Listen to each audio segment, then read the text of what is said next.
Gel-Ethlin, Chapter 20 of Shardik by Richard Adams. It could surely be no more than a day, 2 days at the most, thought Gel-Ethlin, to the breaking of the rains. For hours the thundery weather had been growing more and more oppressive, while rising gusts of warm wind set the dust swirling over the Bechlin plain. Gel-Ethlin, commander of the Northern Army of Patrol, being taken sick with the heat, had left the column 2 days previously, returning to the capital by the direct road south, and entrusting Gel-Ethlin, his second-in-command, with the task of completing the army's march to Cabin of the Waters, down through Tanilda, and thence westward to Bekla itself. This would be a straightforward business. A fortification to be repaired here, a few taxes to be collected there, perhaps a dispute or two to be settled, and, of course, the reports to be heard of local spies and agents. None of these matters was likely to be urgent, and, since the army was already a day or two behind time for its return to Bekla, Gel-Ethlin had told Gel-Ethlin to break off as soon as the rains began in earnest, and then take the most direct route back from wherever he happened to find himself. And high time, too, thought Gel-Ethlin, standing beside his command banner with the falcon emblem, to watch the column go past. They've marched enough. Half of them are in no sort of condition. The sooner they get back to rain-season quarters, the better. If the stagnant water fever hit them now, they'd go down in cursing rows. He looked northward, where the plain met the foothills rising to the steep, precipitous ridges above Gelt. The skyline, dark and threatening, with cloud hiding the summits, appeared to Gel-Ethlin full of promise, the promise of early relief. With luck, their business could be decently cut short in Cabin, and one forced march, with the brains and the prospect of homecoming to spur them on, would see them safely in Bekla within a couple of days. The two Bechlin armies of patrol, the northern and the southern, customarily remained in the field throughout the summer, when the risk was greatest of rebellion, or, conceivably, of attack from a neighboring country. Each army completed, twice, a roughly semicircular march of about 200 miles along the frontiers. Sometimes detachments saw action against bandits or raiders, and occasionally the force might be ordered to make a punitive raid across the border, to demonstrate that Bekla had teeth and could bite. But for the most part it was routine stuff, training and maneuvers, intelligence work, tax collection, escorting envoys or trade caravans, road and bridge mending, and, most important of all, simply letting themselves be seen by those who feared them only less than they feared invasion and anarchy. Upon the onset of the rains, the northern army returned to winter in Bekla, while the southern took up its quarters in Ikat-Yeldeshe, 60 miles to the south. The following summer, the roles of the armies were reversed. No doubt the southern army was already back in Ikat, thought Gel-Ethlin enviously. The southern army had the easier task of the two. Their route of march was less exhausting, and the dry season was less trying 100 miles to the south. Nor was it only a question of work and conditions. Although Bekla was, of course, a city beyond compare, he himself had found last winter an excellent reason, in fact, for a soldier, a most time-honored and attractive, if somewhat expensive reason, for preferring Ikat-Yeldeshe. The Tanildan contingent, a particularly sorry-looking lot, were marching past now, and Gel-Ethlin called their captain out to explain why the men looked dirty and their weapons ill cared for. The captain began his explanation, something about having had the command wished on him 2 days ago, in place of an officer ordered to return with Gel-Ethlin, and while he continued, Gel-Ethlin, as was often his way, looked him sternly in the eye while thinking about something completely different. At least this summer they had not had to go traipsing over the hills of Gelt and into the backwoods. Once, several years ago, when he was still a junior commander, he had served on an expedition to the south bank of the Talthirna, and a dismal, uncomfortable business it had been, camping among the gloomy forests, or commandeering flea-ridden quarters from some half-savage tribe of islanders, living like frogs in the river mists. Fortunately, the practice of sending Bechlin troops as far as the Talthirna had almost ceased, since their intelligence reports from the island, what the devil was it called, Catalga, had become so regular and reliable. One of the less ape-like barons was secretly in the pay of Bekla, and apparently the high baron himself was not adverse to a little diplomatic bribery, provided a show was made of respecting his dignity and position, such as they were. During the recent summer marches, Santilcair Kitlis had received 2 reports from this place. The first, duly passed on to headquarters at Bekla, had resulted in instructions being returned to the army that once again there was no need to send troops into inhospitable country so far afield. It had, in fact, contained nothing worse than news of an exceptionally widespread forest fire that had laid waste the further bank of the Telferna. The second report had included some tale of a new tribal cult, which it was feared might boil over into fanaticism, though the High Barons seemed confident of keeping it under control. Bekla's reactions to the second report had not yet found their way back to the Northern Army, but anyway, thank God, it was now too late in the season to think of sending even a patrol over the hills of Gelt. The rains were coming any day, any hour. The officer had finished speaking, and was now looking at him in silence. Gel-Ethlin frowned, gave a contemptuous snort, suggesting that he had never heard such unconvincing nonsense in his life, and said he would inspect the contingent himself next morning. The officer saluted and went off to rejoin the men. At this moment, a messenger arrived from the governor of Kabin, 16 miles to the east. The governor sent word that he was worried lest the rains should begin and the army withdraw to Bekla before reaching him. During the past 10 or 12 days, the level of the Kabin reservoir, from which water was brought by canal 60 miles to Bekla, had sunk until the lower walls had become exposed and a section had cracked in the heat.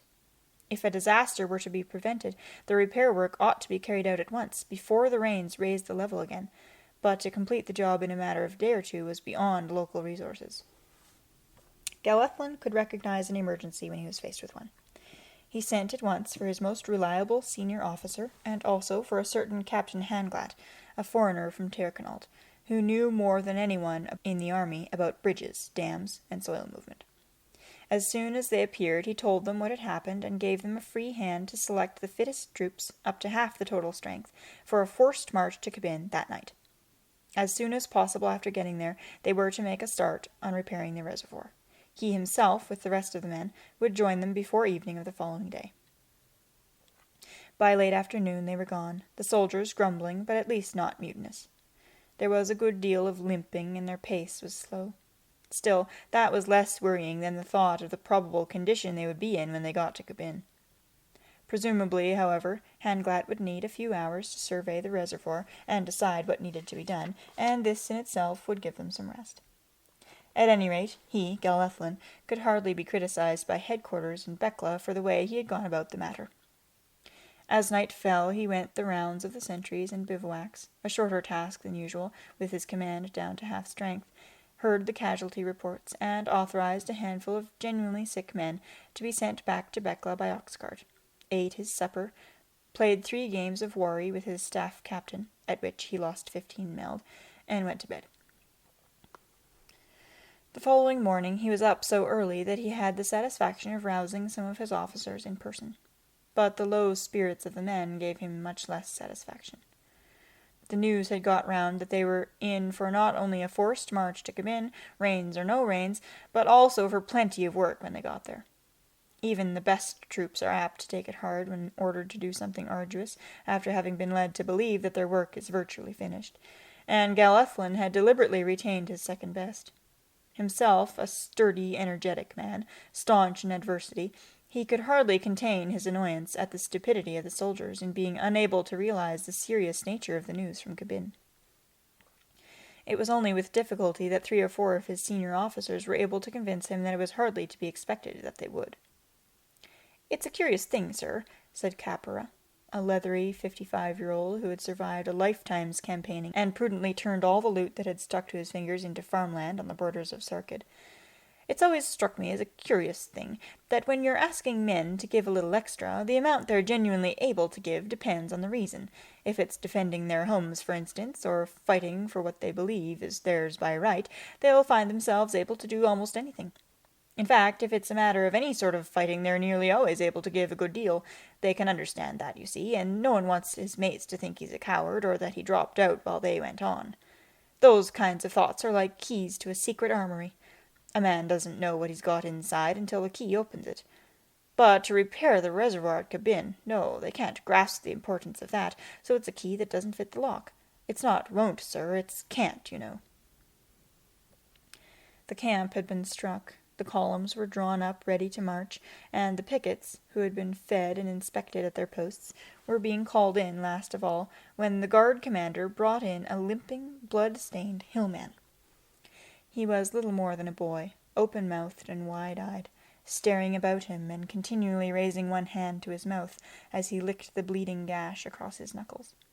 2 soldiers had him under the armpits, or he might well have turned tail. "Refugee, sir," said the guard commander, saluting Bekla fashion with his right forearm across his chest. "From the hills. Talking about some sort of trouble at Gelt, sir, as near as I can make him out." "Can't stop for that sort of thing now, guard commander," said Gel-Ethlin. "Turn the fellow loose and get your men fallen in." Released by the soldiers, the hillman at once fell on his knees in front of Capra, whom he probably took for the senior officer present. He had babbled a few words in broken Becklin, something about bad men and fire, when Capra stopped him by speaking to him in his own language. There followed a swift dialogue of question and answer, so incisive and urgent that Gel-Ethlin thought it better not to interrupt. Finally, Capra turned to him. "I think we'd better get the whole story out of this man before we set off for Cabin, sir," he said. "He keeps saying Gelt's been taken and burned by an invading army, and will have it that they're on their way down here." Gel-Ethlin threw out his hands with a questioning look of mock forbearance, and the other officers, who did not particularly like Capra, smiled symptomatically. "You know what we're up against at Cabin, Capra. This is hardly the time—" He broke off and began again. "Some terrified peasant lad from the hills who'll say anything." "Well, that's just it, sir. He's not a peasant lad. He's the chief's son, run for his life, it seems. Says the chief's been murdered by fanatics in some religious war they've started." "How do we know he's the chief's son?" "By the tattooing on his arm, sir. He'd never dare to have that done just to deceive people." "Where are these invaders supposed to have come from?" "From Ortelga, sir, he says." "From Ortelga," said Gel-Ethlin. "But at that rate we should have heard—" Capra said nothing, and Gel-Ethlin thought the problem over quickly. It was an awkward one. In spite of there having been no recent report from Ortelga, it was just possible that some sort of tribal raid really was going to be made on the Becklin plain. If it took place after he had marched away to Cabin, ignoring a tribesman's warning uttered in the hearing of his senior officers, and if lives were lost— He broke off this train of thought and started another. If the great reservoir were breached and ruined in the rains for lack of an adequate labor force, after he had marched away towards Gelt on the strength of a hysterical report made by a native youth in the hearing of his senior officers— He stopped again. They were all looking at him and waiting. "Bring that boy to the shed over there," said Gel-Ethlin. "Let the men fall out, but see that they stay in their companies." Half an hour later he concluded that the story was one that he could not ignore. Washed and fed, the youth had recovered himself, and spoke with restraint and dignity of his own loss, and with consistency of the danger that was threatening. It was a curious and yet convincing tale. An enormous bear, he said, had appeared on Ortelga, probably fugitive from the fire beyond the Teltherna. Its appearance was believed by the islanders to herald the fulfillment of a prophecy that Bekla would one day fall to an invincible army from the island, and had started a rising, led by a young baron, in which the previous ruler and certain others had been either killed or driven out. Gel-Ethlin perceived that this, if true, would account for the failure of the Becklin army's normal flow of intelligence. Yesterday afternoon, the youth continued, the Ortelgans had suddenly appeared in Gelt, set it on fire, and murdered the chief before he could organize any defense of the town. Fanatical and undisciplined, they had swept through the place, and apparently subdued the townspeople altogether. Several of the latter, their homes and means of livelihood destroyed, had actually joined the Ortelgans for what they could get. Surely, said the young man, there could never have been men more eager than the Ortelgans to go upon their ruin. They believed that the bear was the incarnation of the power of God, that it was marching with them invisibly night and day, that it could appear and disappear at will, and that it would in due course destroy their enemies as fire burns stubble. On the orders of their young leader, who was evidently both brave and able, but appeared to be ill, they had thrown a ring of sentries round Gelt to prevent any news getting out. The youth, however, had climbed down a sheer precipice by night, escaping with no more than a badly gashed hand, and then, knowing the passes well, had come over the 20 miles during the 6 hours of darkness and daybreak. "What a nuisance," said Gel-Ethlin. "Which way does he think they're likely to come, and when?" The young man apparently thought it was certain that they would come by the most direct route and as quickly as they could. Indeed, it was probable that they had already started. Setting aside their eagerness to fight, they had little food with them, for there was virtually none to be commandeered in Gelt. They would have to fight soon, or be forced to disperse for supplies. Gel-Ethlin nodded. This agreed with all his own experience of rebels and peasant irregulars. Either they fought at once, or else they fell to pieces. "They don't sound likely to get far, sir," said Balaklesh, who commanded the Lepan contingent. "Why not simply go on to Kabin and leave them to fall apart in the rains?" As is often the way, the wrong advice immediately cleared Gel-Ethlin's mind and showed him what had to be done. No, that wouldn't do. They'd wander about for months, parties of brigands, murdering and looting. No village would be safe, and in the end another army would have to be sent to hunt them down. Do you all believe the boy's telling no more than the truth? They nodded. Then we must destroy them at once, or the villages will be saying that a Becklin army fell down on its job. And we must reach them before they get down to the hill road from Gelt and out onto the plain, partly to stop them looting, and partly because once they're on the plain they may go anywhere. We might lose track of them altogether, and the men are in no state to go marching about in pursuit. There's even less time now to be lost than if we were going to come in. Capra, hang on to the lad. We'll need him as a guide. You'd all better go and tell your men that we've got to get to the hills by afternoon. Balaklesh, you take 100 reliable spearmen and start at once. Find us a good defensive position in the foothills, send back a guide, and then push on and try to find out what the Ortelgans are doing. Within an hour the sky had clouded over from one horizon to the other, and the west wind was blowing steadily. The red dust filled the soldiers' eyes, ears, and nostrils, and mingled grittily beneath their clothes with the sweat of their bodies. They marched with cloths or leather bound over their mouths and noses, continually screwing up their eyes, unable to see the hills ahead, each company following that in front through the thick helter-skelter of dust which piled itself like snow along the windward sides of rocks, of banks, and of the few sparse trees and huts along the way, and of men.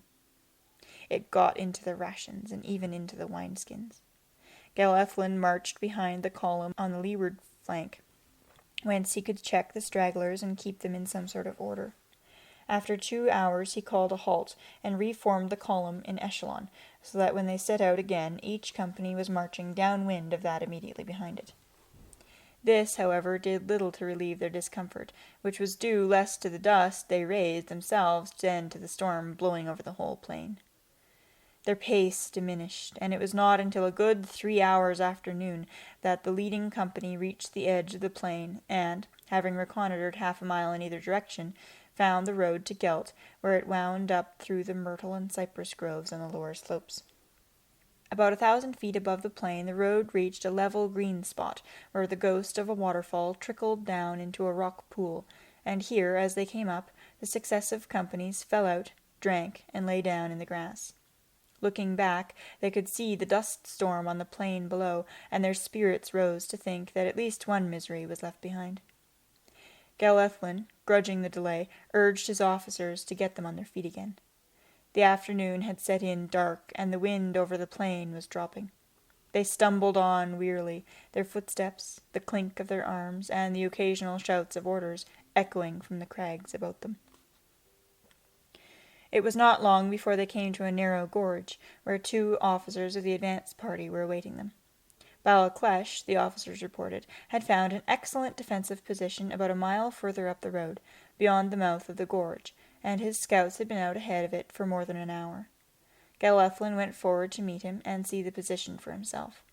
It was very much the sort of thing he had in mind, an upland plateau about 1/2 a mile wide, with certain features favorable to disciplined troops able to keep ranks and stand their ground. Ahead, to the north, the road came curving steeply downhill round a wooded shoulder. On the right flank was thick forest, and on the left a ravine. Through this bottleneck the advancing enemy must needs come. At the foot of the shoulder the ground became open and rose gently, among the scattered crags and bushes, to a crest over which the road passed before entering the gorge. Balaklesh had chosen well.